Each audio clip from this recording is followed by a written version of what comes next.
Salam, salam, outsider. Le débrief commence maintenant.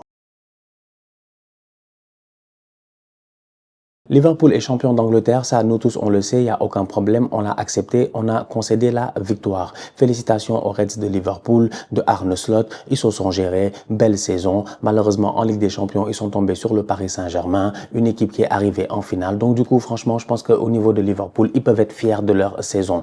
C'était une année de transition, Arne Slot est arrivé, Jürgen Klopp est parti et pourtant tout s'est très bien passé. D'ailleurs même, il y avait des vétérans qui devaient normalement peut-être partir ou du moins ce qui était en négociation pour le renouvellement de leur contrat. Si tu regardes bien, franchement, tout s'est bien passé. Ils en avaient 3, ils vont en garder 2. Van Dijk va rester, Salah va rester et Trent, il va partir. Donc du coup, moi, au niveau de Liverpool, quand je regarde aujourd'hui le match Liverpool-Arsenal, je cherche l'enjeu.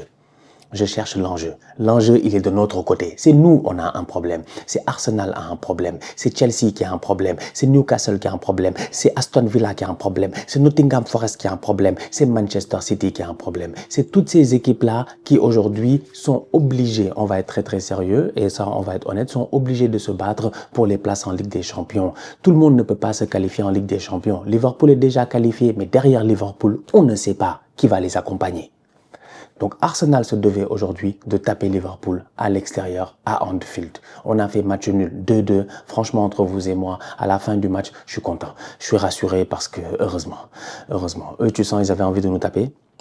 On a commencé le match, même pas 30 secondes de jeu. Rapidement, ils ont commencé à nous mettre la pression.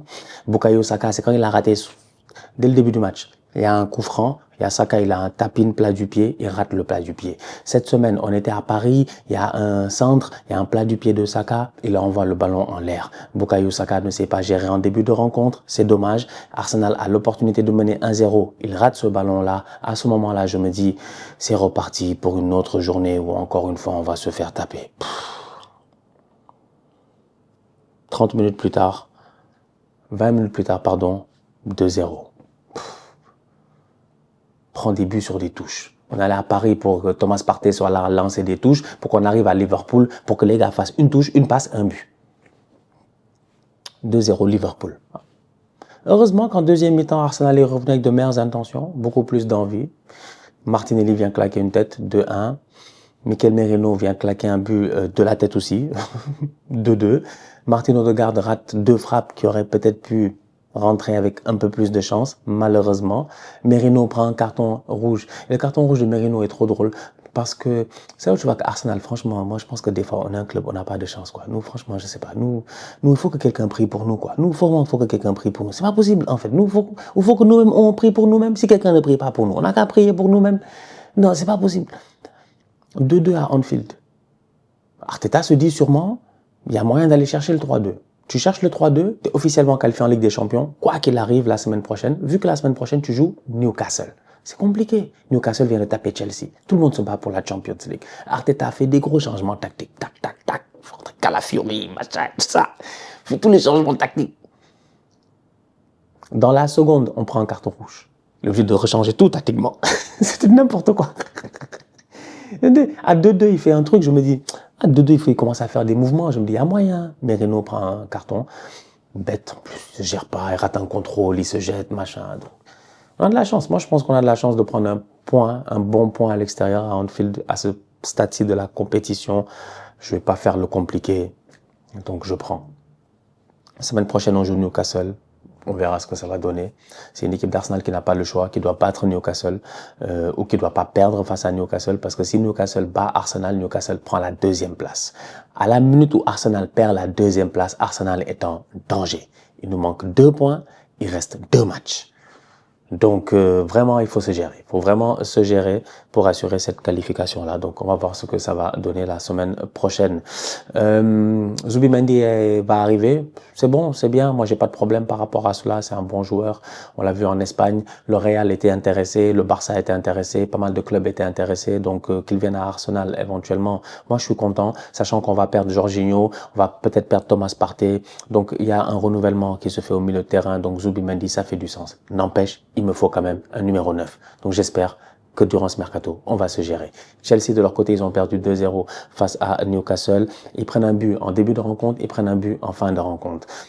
C'est dommage. En début de rencontre, t'as envie de dire ils sont pas très concentrés parce que ça se gère pas, parce que je pense que c'est Lavia qui perd le ballon, parce que en fait déjà Newcastle demande un penalty, il y a pas penalty ou il y a moyen, mais en fait Chelsea ils sont pas focus, ils sont littéralement pas focus. Tu viens à St James Park, tu viens pour essayer de chercher la qualification en Ligue des Champions. Faut que dès la première seconde tu sois dans ton match. En début de rencontre Chelsea, j'ai l'impression qu'ils ne sont pas dans leur match. Ils prennent un but. Et ensuite, ils prennent un but. Excusez-moi. Frère, j'ai commencé à vouloir parler de Chelsea, mes notes ont disparu. Mes notes, le 11 de départ, quoi. En fait, je suis en train de revoir le 11 de départ et tout. Ils prennent un but. Chelsea. Chelsea. Ils sont menés à 0. À ce moment-là, tu te dis, OK, la première mi-temps est assez compliquée pour les Blues de Chelsea. Newcastle joue bien. Newcastle est solide. Newcastle est une belle équipe anyway. En plus de ça, belle défense à 3, Dan Burn, Botman, Char, c'est solide quoi. Tu regardes, t'es comme, ça va. Et là après, en fait, Nicolas Jackson. Je tourne autour du pot là, mais la vérité, Nicolas Jackson. Je sais pas quoi dire. En fait, dans ma réflexion, je me dis, il est à Chelsea. C'est une chance. Tu joues dans un grand club. Tu as l'opportunité de jouer des grands matchs, d'être en prime time, donc les gens te voient. Quand les gens te voient tout le temps, ils te pardonnent pas beaucoup de choses. Jackson, en début de saison, il s'est fait attaquer par des légendes de Chelsea, des John Obi Mikel, des gars qui ont gagné des titres et tout avec le club. Les gens pensent qu'il n'est pas l'attaquant qu'il pense être, qu'il n'est pas forcément le neuf qu'il faut à cette équipe de Chelsea-là. Et pourtant, quand même, Jackson, la saison passée, il a fait sa saison. J'ai pas besoin de vous rappeler les chiffres. Je pense que tous on s'en rappelle. Je pense qu'il met quoi, 13, 14 buts et tout ça. Il se gère. Cette année, il y a eu une période de blessure et une période de disette. Ça lui a fait très, très mal. Il y a eu la blessure et la disette en novembre, décembre, là. Il y a eu une période de disette assez bizarre où il marquait plus. Ensuite, il s'est blessé. Là, il est de retour. Il a marqué en Europa, en Conference League, c'était bien, mais l'adversité était quand même assez faible. Il arrive aujourd'hui face à Liverpool et j'ai envie de dire, il fait une faute professionnelle. Quand tu es en fin de saison, que tu es l'attaquant de Chelsea, que les gens ont autant d'espoir en toi, tu n'as pas le droit de faire ce genre d'erreur-là. Jackson vient et en fait, il anticipe sur un geste qui n'existe pas. Il anticipe sur un geste qui n'arrivera jamais. En fait, le geste n'est jamais arrivé. Il pense que, je pense, Botman va sauter. Donc, il s'est dit que si Botman saute, il va mettre son coude pour se protéger. Ah, il a fait l'erreur. Il a fait l'erreur parce que je pense que l'autre ne saute pas. Et donc, du coup, l'autre prend le coude en plein dans le visage. En plus, il le voit. Tu vois littéralement au ralenti à la VAR que le boy, il tourne la tête, il voit le joueur de Newcastle. Donc, dès qu'il y a un eye contact entre les deux, si après tu mets le coude, même si on peut estimer que tu n'as pas fait exprès à la VAR, on peut pas beaucoup t'aider. À ce moment-là, Chelsea a 10 contre 11. Et paradoxalement, Chelsea fait une superbe deuxième mi-temps. Je me pose des questions. Je me pose pas mal de questions. Parce que je connais le travail défensif de Nicolas Jackson dans cette équipe-là, le même travail qu'il a souvent en équipe nationale quand il est là à faire ce pressing-là sur les défenseurs. Il sait déclencher les pressings, il est fatigant, il est vraiment, j'ai envie de dire, il a de l'intensité, le Nicolas Jackson, tu vois. Mais après, le problème, c'est qu'à un moment donné, un attaquant, sa première fonction, c'est pas défendre. Sa première fonction, c'est marquer et attaquer. Et sur ça, il n'est pas sur le terrain et pourtant Chelsea joue mieux. Il y a un souci. En fait, aujourd'hui, moi, je t'ai perdu dans ce match de Chelsea-là. Donc, du coup, moi, j'ai mal pour Nico parce que j'estime que c'est un boy qui prend beaucoup sur lui. Il se fait beaucoup critiquer et tout cela. À un moment donné aussi, si tu ne te gères pas et que tu joues dans un club et que tu n'as pas le niveau et que les supporters estiment que tu n'as pas le niveau de ce club-là, ça devient difficile de performer parce qu'en termes de confiance, ben, tu perds tout le temps. Tu perds tout le temps de la confiance. Donc, je sais pas, moi, ce qui se passe avec Jackson. Mais sa deuxième partie de saison n'est pas bonne. Il a été blessé. Sa saison au complet même n'est pas forcément très bonne. Sachant que c'est un joueur il a mis combien de buts cette saison finalement?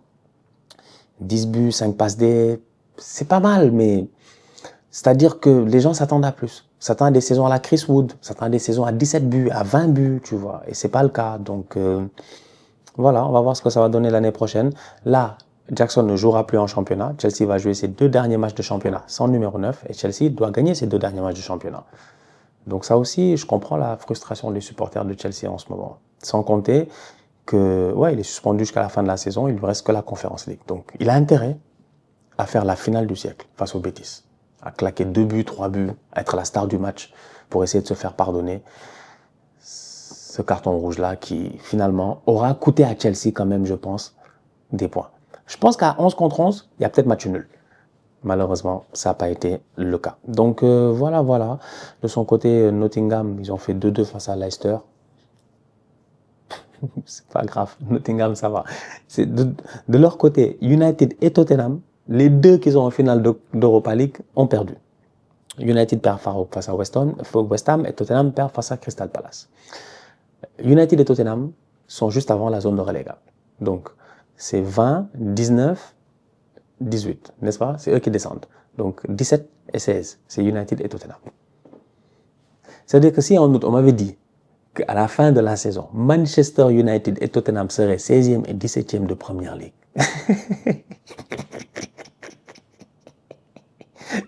j'aurais rigolé. C'est comme ça que j'aurais réagi. Mais bon, en tout cas. Donc voilà. Bon. City, ils ont joué hier. Hein. Ils ont gagné hier. Ils ont fait 0-0, c'est vrai. Face à Southampton, ils ont gagné. J'ai vu le match en plus.